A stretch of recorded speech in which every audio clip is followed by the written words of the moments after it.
استاد سلام، میتونم بارکد اسکن کنم این تو پشتتونه؟ بفرما. من معینم.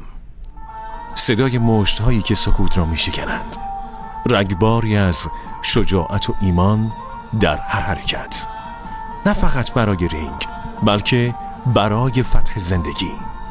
قدرت من از صداقت و هدفی ریشه‌دار می‌آید که هیچ مانعی نمی‌تواند آن را متوقف کند.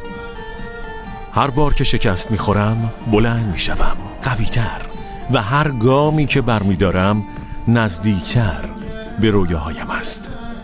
اگر این بارکد را سرچ کرده، بدان که با احترام وارد دنیای من شده ای، جایی که جنگیدن زندگی کردن است.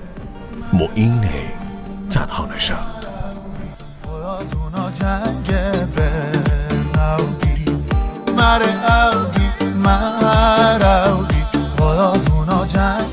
مرسی.